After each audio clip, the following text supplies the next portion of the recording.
Welcome again to another The neXup podcast, where we bring sensible tech to sensible people. I am your host, PC747.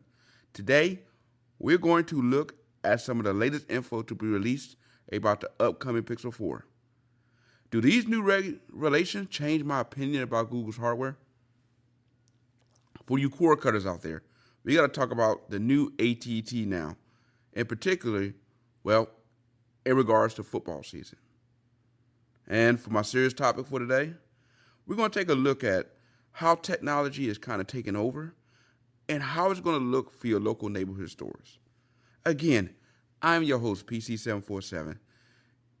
And to go back over my intro one more time, just in case you're new here, I am someone that got involved in tech because, a decade ago, I went from iPhone 3GS and I went to the Motorola Droid, picking up a new platform, a new device, didn't know how to use it, was new to technology, and was going through the ins and outs of trying to get my phone working as well as learn the ins and outs of it. Being new to the technology, I had to rely on a number of forums and platforms to try to figure this information out. And just going through all that, trying to read it and being, again, new to the technology, not quite understanding the terminology, I kind of felt overwhelmed.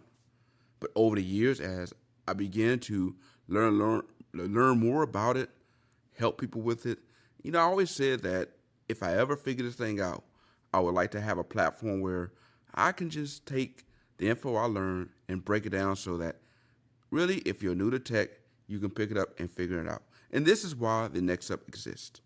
Now, you can find this podcast posted on SoundCloud, Google Podcasts, Apple Podcasts, YouTube, and now on TuneIn Radio.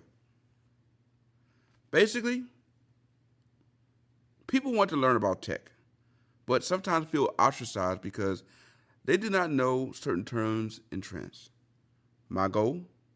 The neXup bring those people into the fold by breaking down the information in a way that the newly informed can grasp. So let's go ahead and get into our first topic. And I got to talk about, Pixel. I am a big fan of Google's hardware. I say it a lot, even though I've been very, very critical of them for the past couple of podcasts and in my writings.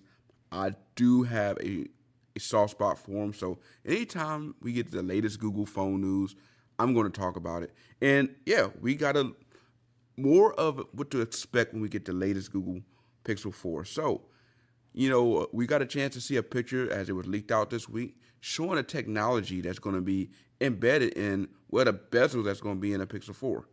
Me, along with a couple other people, was very critical of why Google's going to have this big chin or forehead at the very top of the phone when other companies are getting away from the notch, getting away from the chin, the bezel, the forehead. They're getting away from all that and going all glass. You see companies like Samsung that did it with the latest Galaxy phone, even though they went with the hole punch display. We're seeing them doing it with the Note 10. And you look at OnePlus, they pretty much went all glass, moving the front-facing camera to a mechanized unit that pops up and down. So with technology evolving to that being the new way that we're kind of expecting our phones to go to, it's like, okay, Google, you are stuck in the past. Why are you guys going to stick with the simple fact of the old school bezel and forehead, as we say, all that space? And, there's a good reason for that. And that's because they're looking to throw in some technology that you're not going to see in other phones. So let's go ahead and tell you what all going to be in that space that's in the top part of your phone. So you're going to see two face unlock IR cameras, a front-facing camera, audio port, a solely radar chip, which I'll explain a little bit more in a second, a face unlock dot projector, and a face unlock flood illuminator. Now, to go back to the solely radar chip, what is that? Earlier this year, LG had put out a phone, the LG G8 ThinQ, and one of the things that they were pitching as the feature that phone have is the ability to use gestures to turn the phone up and down and answer alarms and stuff like that. And basically, the camera can read the gestures of what you're doing with your hand. And we're seeing that Google is going to do the exact same thing, or potentially the same thing, with their solar radar chip.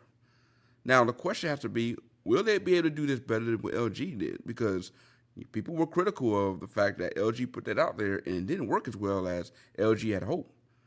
Now, Google, I believe, do have the potential to do a much better job than LG with this because, well, for one, I think what sets Google apart is the fact that they do have software, especially when it comes to innovating, as critical as we continue to be with their hardware and even the blandness of their software at times. This software is optimized and it do take advantage of some new technologies out there that, well, other companies are still trying to catch up on. And one in particular is the simple fact that we talk about that started out with the first Pixel, the camera technology. They took that one sensor and for three phones straight have dominated the market as far as the camera smartphone area using their technology.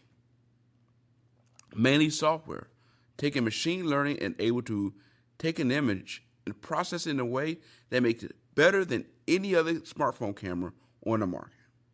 So if they was able to do that with the camera hardware, I just can't wait to see what they would be able to do with this. And I think Google may be able to actually pull this off. And this is not the first time they've taken another smartphone idea and embedded it into their own technology. We saw that with HTC a couple years ago when they came out where you have the squeeze factor. And now you see it now in pretty much every Pixel phone now, where you can squeeze on the phone to activate Google Assistant. So to answer my question from my intro, do this change how I feel about Google's hardware? Because I have been very critical of all they've done so far. Complain about, the rumor specs of them having only 6 gigabytes of RAM when you see that companies are, for the most part, getting above and beyond that. And feeling like Google should do the same. And we're just hoping that they at least put 120 gigabytes of storage on there. We know it's not going to have a refresh rate even though we're seeing more companies able to do that. So with Google only relying on the simple fact that they're going to rely on their technology as far as their innovation using software and taking the hardware that they're going to have in the cameras on the front, as well as now moving to 3 cameras on the rear that they're going to pair with the same software that took the one camera on the Pixel and made it dominant. Do this change my whole perspective of the Pixel 4? And in some ways, it do, because it do open the door and give me hope for continuing to see what Google is able to do as far as how they're able to take technology and push it forward. So, yes, in a way, I am looking forward to this.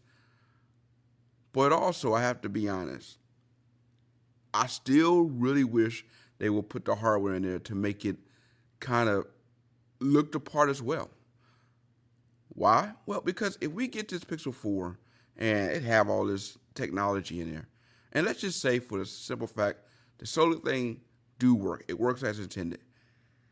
But you look at that 6 gigabytes of RAM, and even though they supposedly optimize it to work better, which I will argue against that with the Pixel 3 XL, that it's not optimized enough to make it worth them sticking with the lower RAM solution, then we're going to have a situation where can it handle what we're wanting to handle? And plus, you got to look at that. People use their phone for different reasons.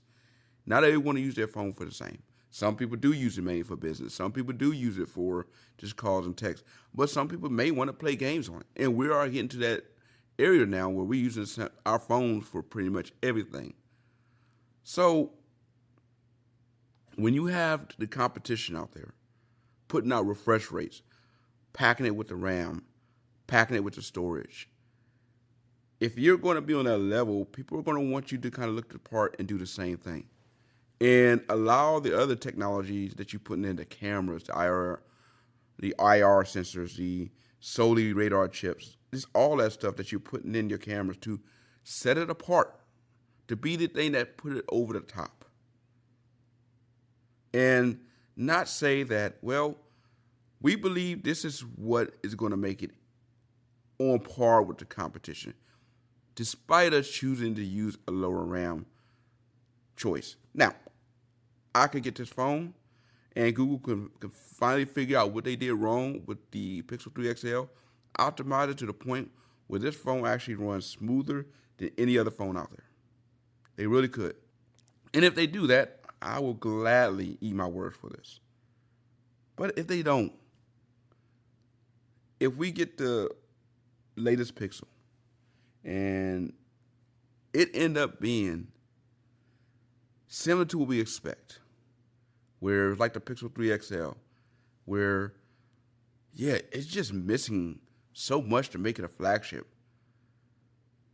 A lot of people are going to start wondering, is it better to just wait till spring and wait for stuff like the Pixel 4a and the Pixel 4a XL, knowing that likely the same technology that's in the Pixel 4 and the Pixel 4 XL are going to make it there, but the only exception will probably be, instead of having metal and glass, you can have a little plastic and maybe a lower resolution screen.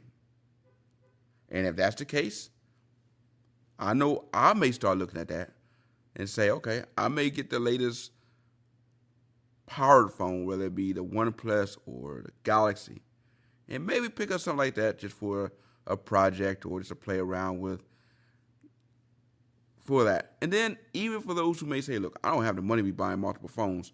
I need a phone that's going to last, and I'm not trying to spend the extra money for something that is not going to do that. Then even to them, I would still say, hey, just wait for the Pixel 4a and 4a XL, save you a little money, and you're going to still get the same software updates. You're going to still have the same great cameras. You're going to still have the same tweaks.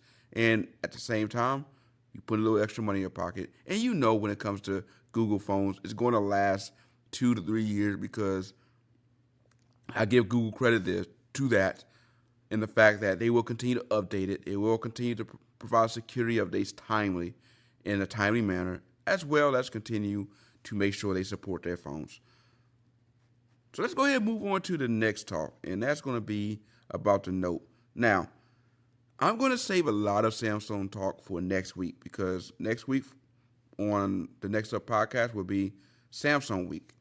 And I want to bring an article that I've been kind of working on, thanks to Drone Wolf out there, who actually brought this to my attention. And I'm going to bring that up next week, along with all the other news and talk that's going to be surrounding the Samsung Unpack event. Because if you're not up to speed, Samsung is going to officially release and bring out the Note 10 and Note 10 Plus, as well as anything else that they want to package with it. Now, we kind of have an idea of what to expect, as really, we're starting to see more and more leaks, more and more pictures make its way to the wild, and we know what to expect. Yet again, it's going to be another year where we're going to get to Samsung's Unpacked and know everything about it before the event even start off. It's going to get to a point now where these Unpacked events are probably more going to be so that press can take official pictures and just be there. But really, everything that needs to be known about the event, they're going to know about it. They're going to know what devices to expect, what they're going to be paired with, all the intricacies and everything. So at this point, we're getting there, and I might as well just wait till then to go ahead and just talk everything Samsung. There's no need to really do that now and then repeat some of the same things I'm saying again next week. So I'm going to leave everything as far as Samsung related till next week. Now, I do realize that there are some leaked images that made it online, as I said, and they pretty much give you an up close and personal touch of the Note 10. And I do have some comments on that, but like I said, I might as well wait till next week. And let's go ahead and move on to this T-Mobile Sprint merger, because, man, you go around, you ask people, they'll think it's finally done. It's over. We finally got one big company, one big happy family, the T-Mobile Sprint company. A year in the making, really more for T-Mobile if you think about it. When you look at back when they was trying to merge with AT&T and regulators broke that up, and then you had them trying to merge with Sprint now, and regulators like, well, we're not quite feeling that. So after all this time, it's all done. Everybody should be excited. let's make it happen. But as Lee Corso would say, not so fast, my friend. You have some haters in the building, and the haters will be your Texas State Attorney General Ken Paxton, as well as a other group of officials who are looking to block the merger, as that trial will actually begin in December. So basically, what it is T-Mobile had to find a way to have a fourth competitor, because a lot of people are saying out there that, okay, you take the number 3 to the number 4 competitor, they're merging, and now you don't have a fourth company. You just took out the competition. And this is some of the things that, these regulators are complaining. They're saying that when you do this, you are hurting competition.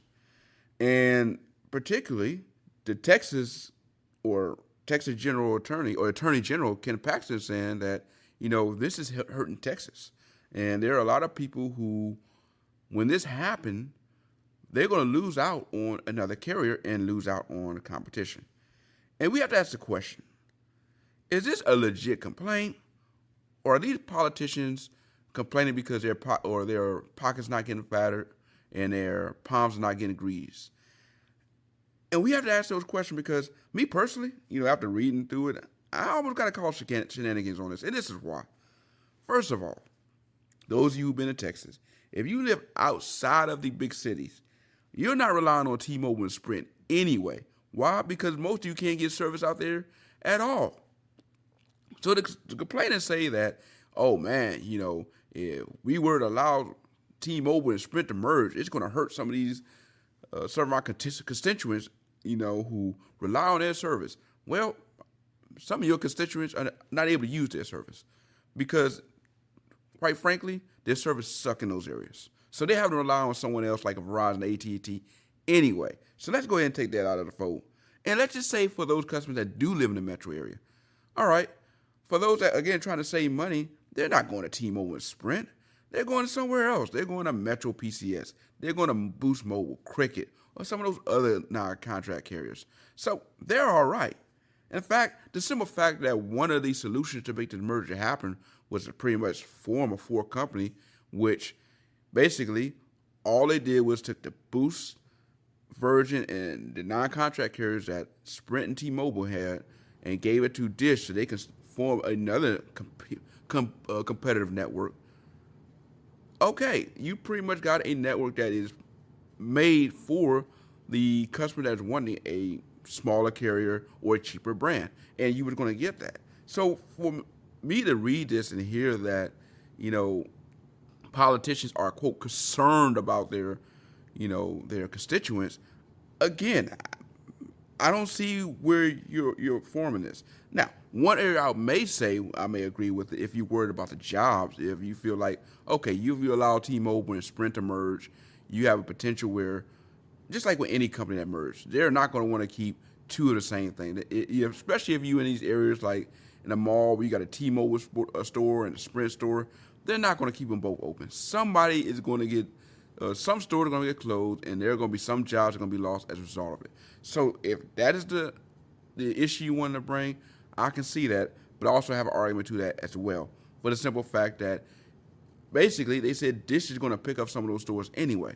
So yes, you're going to have some of those stores closing as a result of the T-Mobile Sprint thing, but they're going to get picked back up if Dish become their own network. And I know Dish is going to probably say no, but I'm pretty sure Dish is going to want to do that because they're not going to pay all that money for that and not have an opportunity to utilize this. And they're going to want to. Why? Because they see that their competition, AT&T, DirecTV, have a store right now with a setup where you can go into the store, buy a phone, and see pretty much DirecTV satellite dishes and all this stuff plastered all around the store. So for Dish, this allows them to compete with AT&T, DirecTV to have their own little store where they can have phones and they can have satellite dish and all that stuff, and it pretty much mimic a similar store and feel to what AT&T is doing, which will allow them to really compete with them. So to argue that this is going to be bad for the constituents and bad for the workers, I kind of say no. I think they'd just be just fine because they're going to still need some workers to work those stores.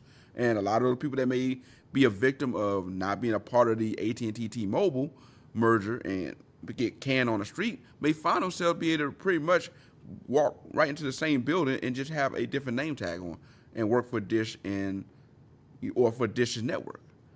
And like I said, again, the customers that's going to gravitate to that network is going to be in those larger cities anyway. Those people, like I said last week on my podcast, that do gravitate to Dish, like someone like my grandmother, someone like my uncle, someone who I know that are not really into cord cutting. They're okay with these satellite dishes, and they gravitate more to the Boost Mobile and the Metro PCS because they're cheaper. That's going to be ideal for them. They can go to one place to get help with their satellite dish and their smartphone. And like I said, for Dish, it makes sense. And really for competition in general, it makes sense. And this goes back to, the hypocrisy of all this, because for them to complain about competition here, given the fact that we continue to allow in all these states and all these cities and municipalities, cable companies to pretty much have a monopoly. In a lot of cities, you have one cable company you can choose from, and that's it. You can't choose anything else. They have a built-in monopoly there. And it's either you have service with us or you don't get service at all. So for you to say that you are about competition, you have a problem with monopolies, but you haven't yet to break this up, because you got backdoor deals with these cable companies, man, come on. Don't go ahead and tell me that, you're concerned about it. I am more believing that the only concern you have is that your palms were not greased, you weren't approached, you're not getting something out of it. And that's why you're concerned about it. So, as far as this whole 5G thing, I'm okay with T-Mobile and Sprint merge. Let them merge. Let's get this 5G on and popping. Let's get it going, because I just like to see what's going to happen with 5G, because I understand that potentially the landscape can change as a result of 5G. How it actually is going to do something that, can really help out customers in general. You know why I feel like some of these regulators are in the way of this? Because if you have T-Mobile and Sprint, and they are able to do what they say they're able to do, which is provide 5G in more areas, to compete with AT&T and Verizon at a slightly cheaper price, you're going to have more areas for 5G, which means you're going to have more people having a choice. So these cable monopolies that you got to deal with, now you go up to them and say, you know what? I'm done with you. I'm going to go ahead and get one of this 5G tower right here because it's faster and it's, I'm already paying my wireless company for a bill, so I can bundle and save with them versus you. Oh, I'll go ahead and cut the cord and be done all in general. And so really, I think there may be some other motives that's going on. And I won't be surprised if some of these people that are concerned about this merger are, let's just say, good friends with some of the cable companies out there that are saying, they see the writing on the wall, what could come of this, and how this can change the landscape, and how this is going to change big cable in general. And yeah, we already know cable companies are already trying to evolve and figure out how to react to the cord cutters, and more people saying, hey, we're not spending our hard-earned money going this way. And now that more opportunities and more competition is coming to the market, we're going to look towards them. And yeah, so as far as this whole deal with them blocking the merger going through, unless I read something that is legit on why they're trying to keep it going, I mean, really legit, I'm saying, look, stop hating, just get out the way, let these guys do their thing, and let's go ahead and get us a better company if we can do that. Now, if they're seeing something, that we're just not seeing, if T-Mobile and Sprint is basically lying, which I do think there are going to be some of the facts that T-Mobile and Sprint put out there on their page that explains the merger. I think some of it may be, I can say overblown, but it may be, hype and pipe dreams that may never happen. I do believe that. I do believe that if we're expecting to get, quote, lower prices, I do have to question that. I hope the price don't skyrocket, but I don't think we're going to get, quote, lower prices. Just like any company say, our price is going to be, quote, competitive. And by competitive, it may be a few dollars cheaper than the let's say, AT&T or Verizon or other competition. But it's going to be in the same bracket. And we know when 5G come out, don't expect it to be cheap. Especially when they first get out there. They're going to want to take advantage of the early adopters, want to spend the extra money and use that extra money to continue on building those towers. And for me, the reason why I want to see it hurry up, because of the simple fact that the sooner we get this out there, the sooner we get this going, the sooner we're going to see some of these smaller carriers like Boost, Metro, Cricket, and some of these other non-contract carriers, even like a Google Fi, start having 5G. And once that happens, it's going to force the price of these other 5G networks to get down. And the only way that's going to happen is when we start seeing 5G technology continue to grow. We start seeing more 5G phones. We start seeing, even your non-contract cheap phones start having 5G, especially when you start getting like your budget phones that you can get from Walmart. When you go to Walmart, you can buy a budget phone that's 5G, and you can put on a budget carrier and get 5G network. You know where we need to be, because at that point, we done brought the competition or the price of what it costs to operate or use that, to a level where more and more people can jump on board. And I just believe that 5G is going to open up the avenue for technology in ways that we can't even imagine. But let's go ahead and get to some tech tidbits for the week. And I'm going to start with Apple holds on to the third spot behind Samsung and Huawei as far as where they land of smartphone technology. Despite the Trump ban, it looks like Huawei still maintains the second spot. Still continuing with Apple. Apple, who owns Intel, or the modem portion of Intel, expect to have 5G MacBooks as soon as 2020, according to reports on Digitime. Talking about emergencies, Google's going to be using their quick response technology. For anyone who hasn't used it on a Google phone, basically you're able to use it on a text and what have you. If you get a text up, it gives you a series of prompts on how you can respond real quick. It uses machine learning and basically give you a series of, let's say someone asks you how things going, it'll give you a prompt of saying things are going good, or how things are going, how are you, or something like that, where you can tap real quick and quickly respond versus typing it out. So they're going to take that same technology and bring it to emergencies. And what does that mean? Well, let's just say in an emergency situation, if someone can't talk, well, they can push a button that says emergency, and from there they'll be able to tap a series of response, allowing them to get access to the fire department, medical service, or the police if need be. And this is something that, will make its way to Pixel phones and other Android phones. If the manufacturers allow it. And the key word would be if other manufacturers allow it. And I don't think they're going to stand in the way of this. I expect to see this make it to more and more phones. And I think this is something that's going to be helpful in a way of, let's say you do have an emergency and someone can't speak, they can't call 911 for whatever reason. To be able to push a button and tap through it may be something that's beneficial. And yeah, this again is one of the things I have to praise Google with continue to evolve their technology in a way that further can be utilized to help everyone in general. So I read this on 9 to 5 Mac, and this is basically talking about a toothbrush that, well, you can use your iPhone and Android to basically control it. Now, I'm going to be honest with you. When I first saw this thing, I had to ask the question, who would want to buy a toothbrush where you got to open your phone to, basically control it? It's like, why? First thing in the morning, you can't just grab your toothbrush and get going. Why would I need my smartphone to do that? And another thing, too, they were trying to pitch out there that you can use wireless charging for it, and, it's water resistant, which it should be water resistant if you're going to use it to brush your teeth. But, when I saw the ad for it, I had to question the choice of the ad. So one of the choices they used to kind of show this off was someone in the woods camping. So basically the guy get out of his tent, he pull out his little toothbrush that's on a wireless charger. He break it out, use his phone to start brushing his teeth. He got a little mirror right there, and he got a little pouch to be able to squeeze his toothpaste, or his toothpaste from to squeeze on his toothbrush. He's good to go. And again, a cool idea, except for the simple fact I feel like, why would you use camping for this? I think this is the wrong choice to use. In fact, if you're camping, most people camping are not going to have wireless chargers. And if they have anything to charge, whether it be their phone or computer, they're definitely not going to be using it to charge a toothbrush. So that is not the choice I would have used to promote the product. Now, this product is on Kickstarter for $60. And I do see where this can be used.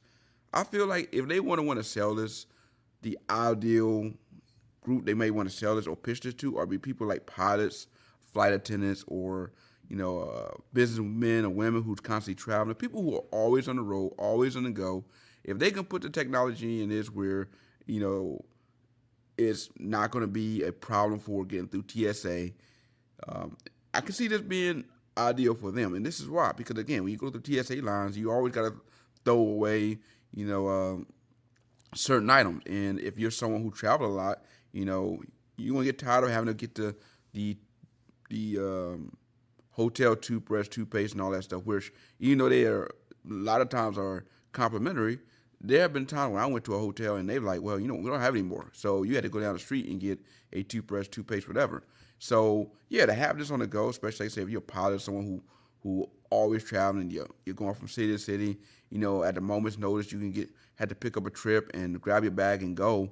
Your bag got to be ready to go. And this can be something that works for them.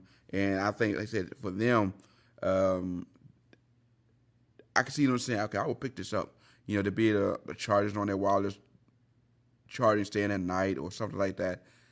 Yeah. So personally, would I buy it? No. But I can see a market for it. And if they're going to market it, I just think they need to change it from the camping crowd to the traveling crowd. Now, I'm going to get into talking about something that, I touched on a couple weeks ago. And for me, I've said that I love that we are in a space right now with our economy, with our, with really the job market where a person can kind of work for themselves. If, let's just say, for example, for whatever reason, you just either can't work with others or, you can't hold down a job or, financially you wasn't able to go to some prep school or some college or whatever. You basically have to be a self-made person. You got to start from scratch. You got to build something up. Or you just want extra money on the side. You can do that, by having a car and being willing to pick up some boxes for Amazon and drop it off to people, picking people up, dropping them off at the airport or to bars or whatever they want to go, using Uber or Lyft. You can now use Uber Eats or, DoorDash to pick up food and deliver to customers. And, and the thing we're going to talk about is DoorDash and companies like that. So the reason why I'm bringing this up, because, DoorDash is in the news for two reasons. One, let's start with the simple fact that, over 25%, or about 25%, have admitted to stealing food.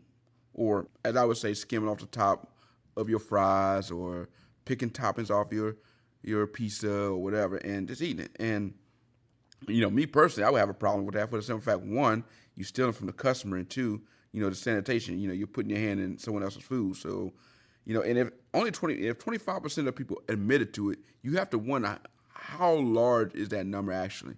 Because these are the people that came out.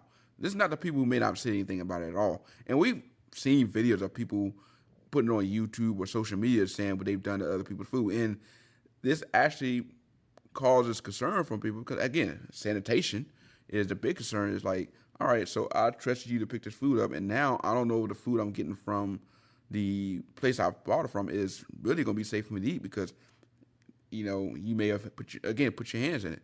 So this is a problem in that aspect. Now, the other aspect we got to talk about is on the DoorDash end.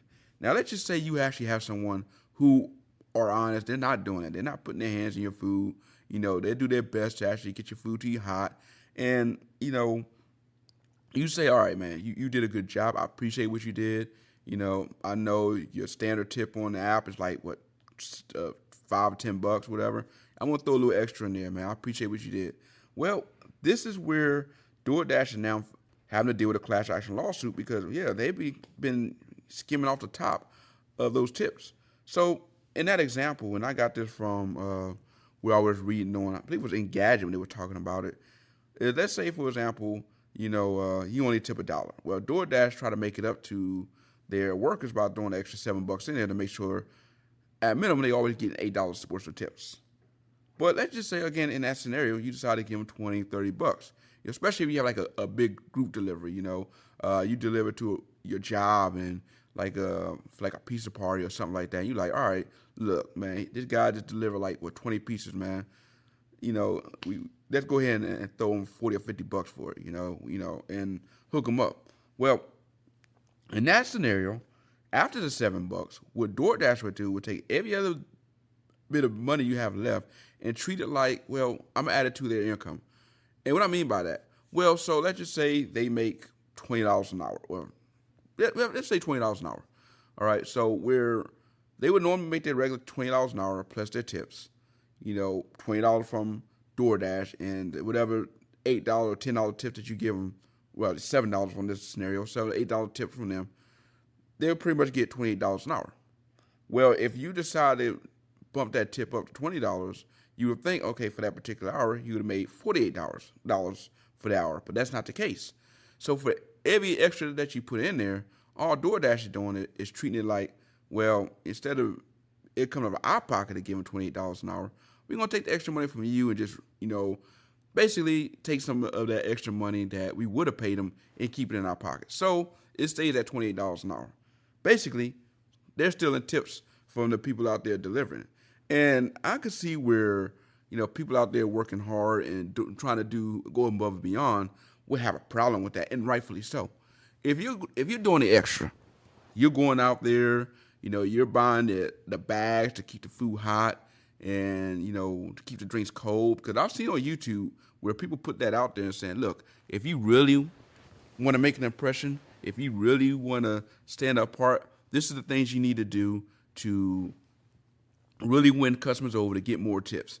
And if people go out there, they do that. They spend their hard-earned money. They doing everything they can to get the food to them hot on time or earlier than projected.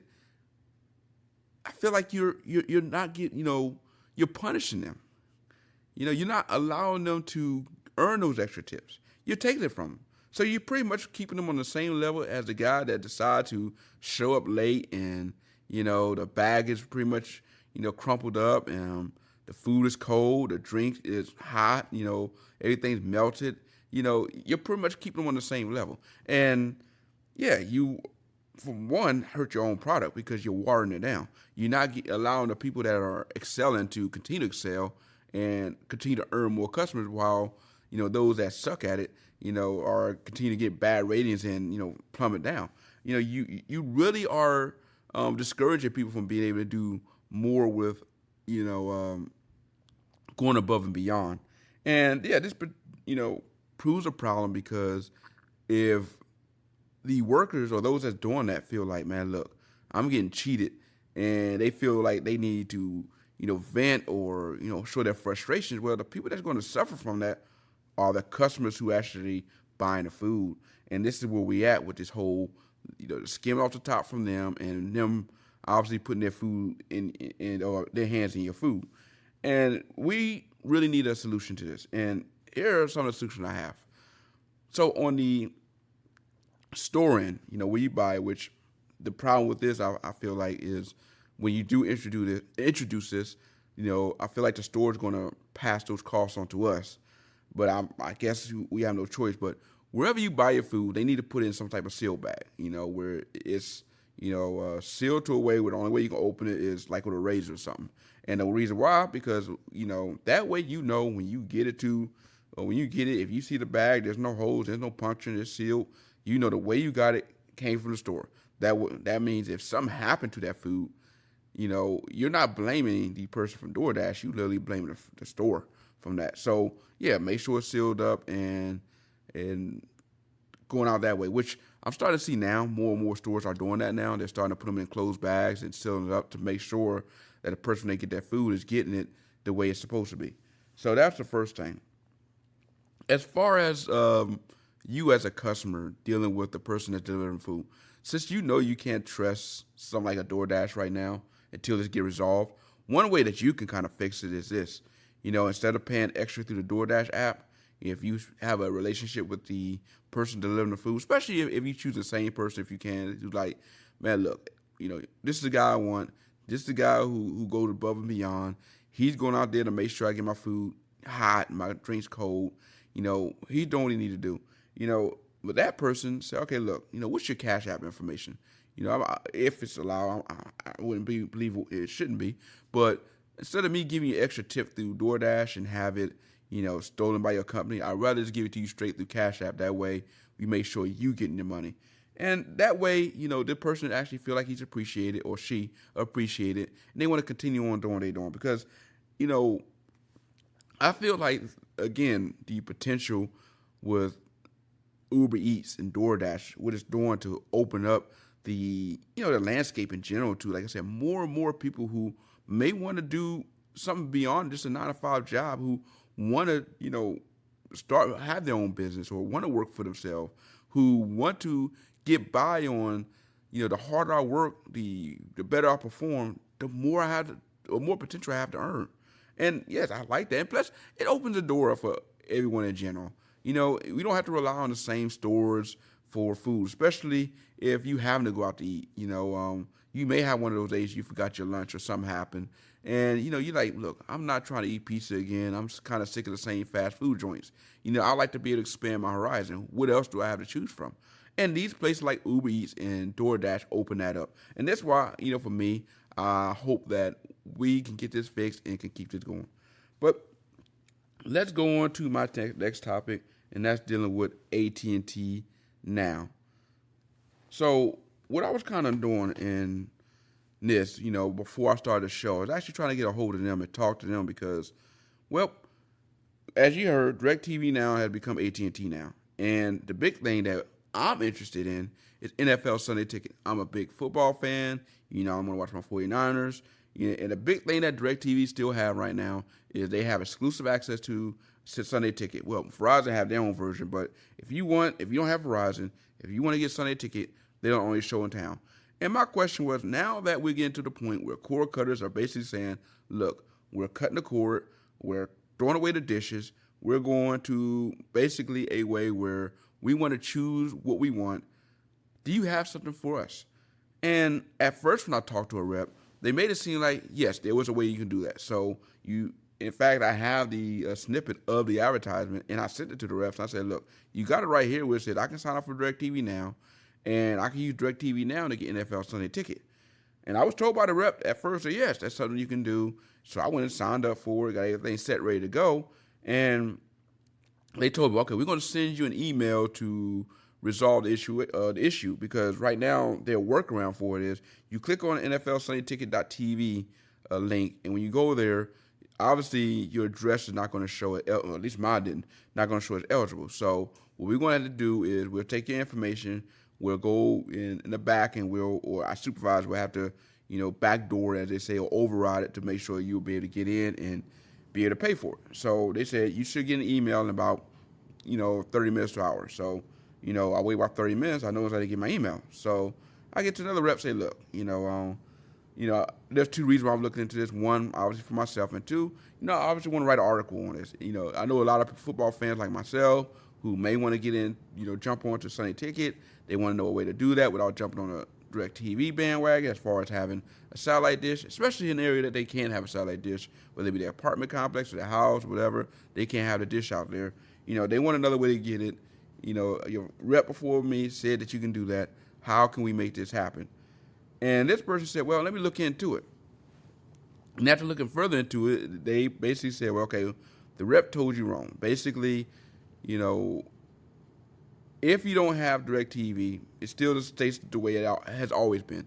Only DirecTV customers can get NFL Sunday Ticket. Now, what they do allow is for those that live in certain areas, like whether it be college campuses, whatever, you can get Sunday Ticket through there. Or if you live in an area that they deem is eligible for being able to stream it, will allow you to get it through that way. But you're not going to be able to backdoor it. You're not going to be able to just say, just because I don't have DirecTV, I'm not going to get, you're not going to be able to say that I'm not going to have your DirecTV service, whether you offer it or not, because I'm a cord cutter, but I want your NFL Sunday Ticket. They'll continue to stay with that. Now, that is their decision. I understand. Look, that's their golden goose to get people to their satellite dish. They got a lot of people who signed up for their DirecTV service because of NFL Sunday Ticket alone. this time of year is probably one of the biggest times that they get that big surge of people want to sign up for DirecTV, because there are a lot of people out there who want to watch their teams, and they know that they're one of the only shows in town that offer this, especially if you don't have Verizon. So I can see them saying we're not want to give that up. But with us going to an era now that we have more people cutting the cord, you introduce your DirecTV now AT&T Now service. Why in the world are you not making this a feature of that? I mean, this doesn't make any sense. You now have you now one company, you now have access to that. And with YouTube TV and Fubo TV and all these other companies out there that's coming up and trying to be the next company to have, or the next place to go for cord cutters to provide streaming cable. You got Sling TV out there. This can be your edge. And for you to have this edge and not take advantage of it, especially this year, do not make any sense. Now, that's your choice, but it does not make any sense. In the simple fact that we already see by 2020, you lose that exclusivity to have it with you. So now other companies are going to have access to this, or have a way to get with the NFL and say, let's bring it here. And Amazon is going to try to get it there. And I won't be surprised if Google try to bring it to YouTube TV as well. So you have 1 year right now where you have football fans who, maybe cord cutters, who are out there looking for, whether should I stay with Sling, should I look at YouTube TV, should I look at this route? You could pretty much get these guys going to AT&T now. And, well, you don't have that because you don't have this set up. And, yeah, it don't make sense why they wouldn't do this, but that's their choice. And, yeah.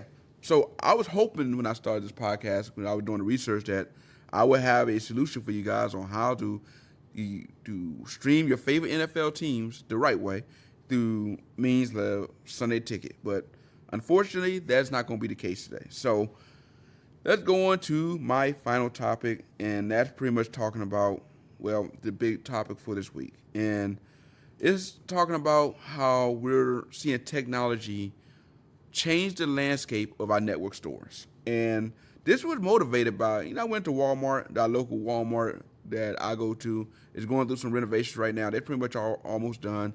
And they have the scan and go checkout machines, as well as the Walmart pickup machine, which is a huge tower that you can go pick things up. And that started me, doing some research to kind of get an idea how we got here.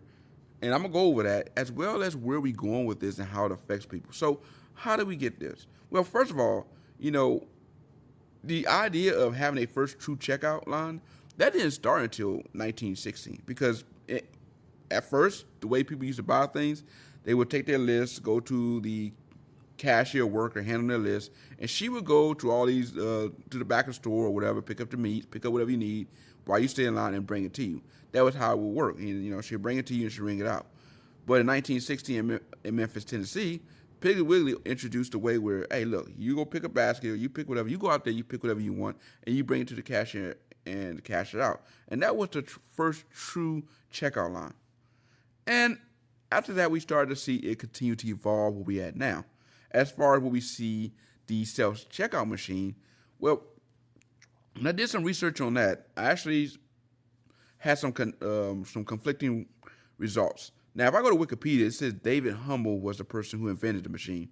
But when I started doing even more, some other research, it led me to someone else. So for now, I'm going to just say that, they have David Humble as one of the inventors. But when I read news.com at .au, they point to Dr. Howard Snyder, a Canadian physicist who invented it in the 80s. Now, for him, what he did, it was kind of like a side project. And he was looking for something to do, do to come up with something. And that's what he came up with. Now, his decision to move on from it was because the more and more he had to buy parts for it. It started to kind of affect his family. It was bankrupt to him. His wife kind of went up to him like, look, all the money we have, you're basically spending on this project here, and you need to do something with it. And so he basically said, all right, look, I'm gonna sell this thing off, and he pretty much made just enough to be able to buy a house and a car, and that was it. And then after that, the company he sold it to, Optimal Robotics, decided to sell it to Fuji for about $30 million. And right now, Fuji just rolling in money right now because, yeah, well, all these stores are picking this up. Walmart, you see them at Target, Kroger's, and, some Publix have them. The more places you go, the more these machines are getting out there. You got to think, man, yeah, Mr. Snyder may have felt like, yo, man, I may have let this thing go too quick, because this company out here, I mean, this thing is making some money. But at the time, let's be honest, in the 80s, when you invented, even in the 90s, it wasn't, doable. Matter of fact, if you look at where we at now with the technology, one of the things he complained about, because he had to use his own, as he said, use his own invention, he kind of hated it right now, as he went to a grocery store and like, man, this thing is kind of, it's frustrating. It's not what I intended it to be. But early on, and even some of the places that still have the older version now, it just kind of, it has some issue with the simple fact where it's still trying to, figure out the technology where, I know Walmart, before they kind of upgraded their machine, every time I try to scan out, it'll tell you, you got something in the bag, you got something in the area, please, contact the assistant. So like every 2 items I put in there, I'm contacting the assistant again to have her come in there and input stuff. So like it actually took longer to get through the line than had I just did it, at a cashier. So even though it had potential, it's like it was kind of buggy and had issues. But as we start to see this technology continue to evolve and get to the point where it's better, and the newer machines they have right now is actually, working much better where, you really need an assistant. You can actually go through there, scan everything out, and not have any issues with, it not recognizing what you're getting. Yeah, it's kind of changing the landscape of how we shop. And it opens the door for a number of reasons. For one, checkout lines, man. The main reason a lot of us go to those scan and go places because when you go, to your local grocery store or to your Walmart or whatever, and let's say you got 3 or 4 items, you're trying to, get in and out, and you behind a line that's wrapped around the store, especially if you go to Walmart. Anyone who's been in Walmart, they have been notorious where, you go out there, they got 30 checkout lines and only 4 of them open. And of the 4 that's open, everybody's wrapped around it twice. And you see like a number of associates, walking back and forth, and you like, can one of you guys, get on the register because, I just want to get these 4 items and go. So, they've been notorious of this. And so I can see like people like me, like, look, I am not trying to wait in this long line. Let me go ahead and I'm willing to do it myself. If you just let me do it myself, I can get in and get out. And that's where this opened up and makes sense for people to try and get in and out, man. Let me get my 3 out and let's roll out. I'm not trying to be in this long line, but there are some cons to that because of the simple fact it do open up for people to fraud the system and steal, and that's something that at the end of the day, no matter what you do, you're always going to have some people who may be dishonest with it. An example may be, they can lean on the scale a certain way or pick it up a certain way, whether it be when they weigh in fruits and stuff to kind of manipulate the weight of the scale. They may try to pass off 2 items as one and throw it in a bag.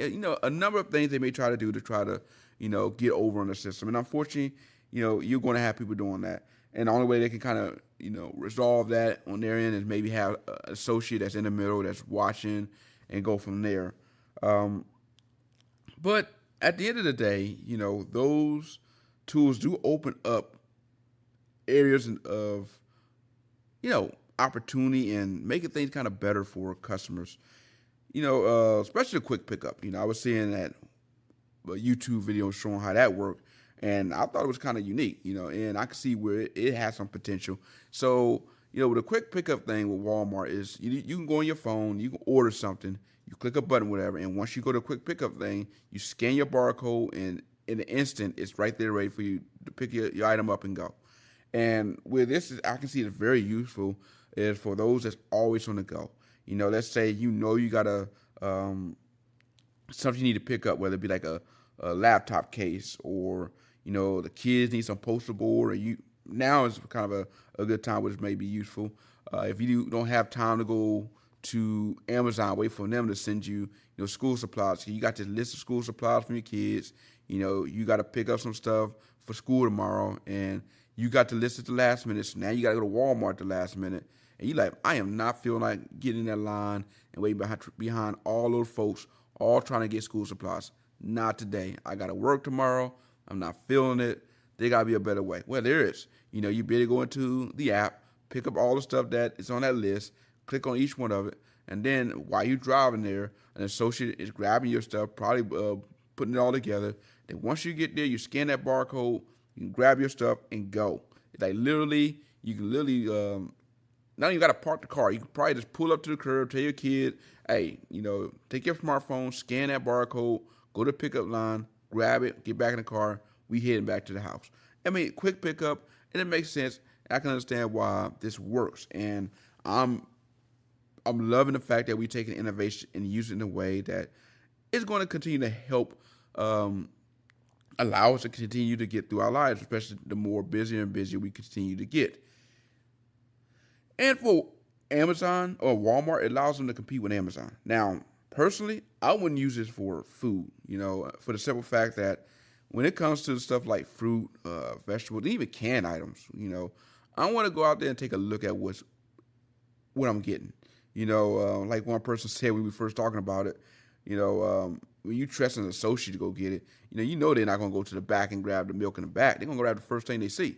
So where, you may want to grab the milk in the back to get a longer expiration date. If they grab the first one they see, it may have a short expiration date. Same thing with eggs and something like that. And right now in this era where we're seeing, basically from my earlier topic where we're talking about DoorDash, skimming off the top and all this stuff, we still don't really trust people in businesses enough, especially not with food. So you're going to trust a company or an associate in the back to pick up your food and bring it to you? What's to keep them from grabbing the stuff they were about to throw away and throw it in a bag and hand it to you? Stuff that they say, well, we're about to throw this thing away or say that these are foods that were close to expiration date and we don't have much time to it. What's to keep that from happening? Especially if their boss back there is like, man, we're trying to get some incentives. We're trying to make, a certain sell point. We're trying to find ways to get the most out of something. And pressure them to say, look, don't worry about grabbing stuff on the shelf. Use some of this stuff right here. Throw it in the bag. They're not going to know the difference. And, yeah, they're doing that, especially if they're working at Walmart. They're not going to probably question it, or they may question it, but they may feel like, look, I may question it, but I need this job, so this is the boss man tell me to do, I'm going to do it. And as a person who go out there and choose they want a certain fruit they want, or like me personally, if I go grab food, whether it be fruit, vegetables, whatever, I want to make sure it's the freshest. And, I want to go out there and look at it myself, look around, smell it, see the atmosphere of the area, kind of go from there. And, yeah, when it comes to food, for me, I would not use that for this, Now, some people may be using it for food. And so for those that are, I'm kind of curious how that work out for you.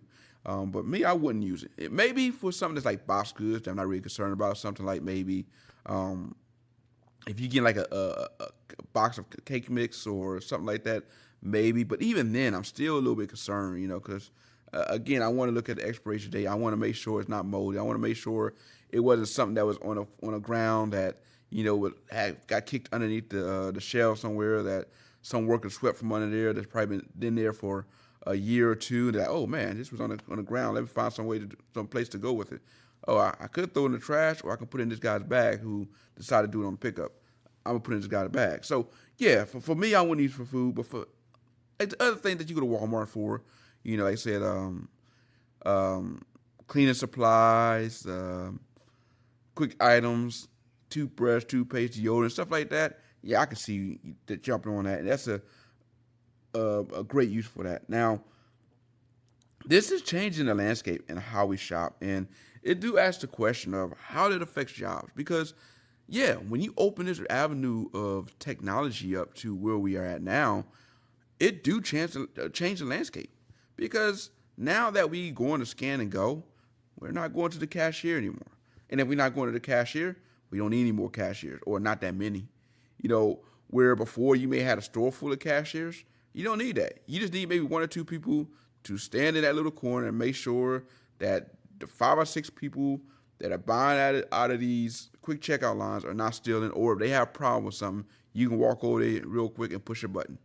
That means you're shrinking the amount of people you're hiring by almost, 40, 50%.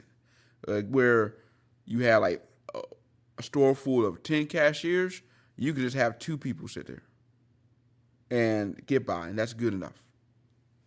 with maybe two other people that are there as a backup just in case. And this asks the question of, well, if we're going down this road, what's it going to be for, let's say, someone who's in the older generation who may feel like, man, you're taking my job away. I can't quite adapt to this new technology like you want me to do.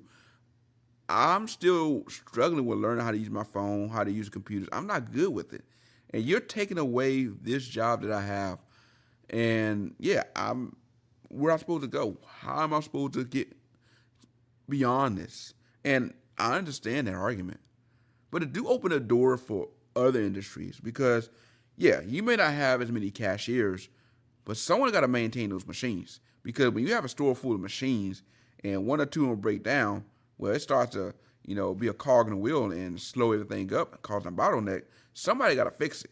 And you can't just grab the associate in the corner and tell them to try to fix this complicated machines, especially something where, yeah, there's a lot of technology involved.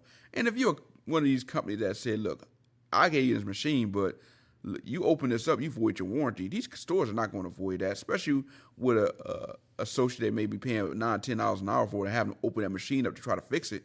And they don't know what they're doing. They're going to end up breaking even more things or making the repair costs even more expensive. So this pretty much opens the door where instead of you paying this $9 an hour worker to, work in the back and stock groceries, whatever, now you got to pay this person a little bit more to actually fix this machine. And that means for someone that's in the market looking for a way to reinvent themselves, this is the way to do that. Yes, you may not be able to rely on being a cashier anymore or stocking groceries, but, if you're willing to utilize what you have around you, utilize the internet, utilize, going on and do some research, you may learn how to fix this stuff. And if you learn how to fix it, you can make a good living doing this. And let's take something like that pickup machine. I look what's all involved. I know they have hydraulics connected to it, a lot of electronics. They're going to need someone to fix it when that thing goes down because, the more and more people that use it, especially when it comes to machines break. That's the one thing about machines. It will break. And if you're someone who know how to fix it, you're going to be able to command $1 to fix that because when it comes to something like that that's in high demand, it's going to need to work. And somewhere like Walmart that's 24/7, pretty much almost 365, when you use something that much, with that many hands on it, with the public just using it, just banging on it, just, not everyone is going to be gentle with it. And over time, it's going to wear out, it's going to have damage, and you need someone who can fix it. And that's where it do change that. And the same thing with last week's topic where I talked about us using drone deliveries to get people their supplies and seeing that eventually open up to the point where we're going to use that for delivering people beyond just medical stuff, but food, clothing, and delivering food, everything. You're going to have to hire a drone, someone to fly that drone. And you're not going to hire someone that's off the street that never flew a drone before because that opened that company up to liability. If someone like a UPS or even a Papa John somewhere, they fly a drone in somebody's car or somebody's house, you can bet that person is going to go after Papa John. They're not going after that drone, the person that flew into the house. They're going after the big company. They're going to be like, look, I'm going to try to get everything I can out of it. So these companies realize the liabilities that come with coming up with all these new intricacies of technologies. And when you do that, yeah, you're going to want to make sure you hire professionals that can fix it and make sure it works because, if it don't, you have a big liability in your hands. And this is where I know that for a lot of people who are concerned with technology getting in the way and innovation killing jobs and being something to be afraid of, and I understand it, I really do. Especially, like I said, you've been doing something all your life. If you've been a cashier for 20, 30 years, this is what you've been doing all your life. That's pretty much all you know. You love the customer interaction. You love just that in general. And now someone's going to come to you and tell you, hey, man, you can't do it anymore because this job don't exist. We're giving it to a machine. I understand that frustration. I understand why you man, this is not something I'm feeling because, I only have like 2 or 3 more years that I had planned on working. And now you want me to go back to school and try to figure out how to learn a whole new industry, something I'm not familiar with. And yeah, that I can see where that will cause a lot of concerns, a lot of fears, a lot of frustration for people who have a problem with this. And for a number of customers that go to stores and who have said this, that for them, they don't like these machines because, like I said, they don't have that interaction. They want to be able to talk to the person bagging their groceries, ask them how their day is, and for them, going to a machine kind of is intimidating, because if they do have issues, they do have questions, they can't get that answered in a timely manner. Where with the cashiers right there, you say, look, I saw this for this amount of money. Here's a picture of the receipt. Can you credit me for it? She can do it instantly. Versus a machine where you gotta wait for the that one person who would just monitor you to come over there and do that, and they may be less willing to help you out. And I've actually ran into that where I went to Walmart and I had a picture. I said, look, I bought this ruler, or I picked this ruler up, and it was like this amount of money. Here's a copy of the receipt. Can you credit for that? And she's like, nah, that's not nothing I can do. And went back to standing in her little corner. And so if you went to a cashier, they were like, okay, I see what it is. Okay, you know what? All right, I know it's 30 cents, but I'm going to take care of it because you know what? Customer service. And this is going to be the difference for a lot of people, why they're going to be more hesitant when to adopt this and when to lean towards machines. But at the end of the day, this is where we're going with technology. And as fearful as a lot of people may be, there are some benefits. And the benefits can do a lot to help everybody in general and continue to allow our technology to help people in the long run. This is PC747 with the neXup podcast. Thank you for joining me again. Football season has begun, and I'll continue to look for ways to find solutions for you guys out there on how you can get access to streaming football games live and without relying on some third-party company. And once I find it out there, I will put that out there. But until we get there, thank you again for joining me. Again, you can catch this podcast on SoundCloud, Apple Podcasts, Google Podcasts, TuneIn Radio, and YouTube. Thank you again. I'm out.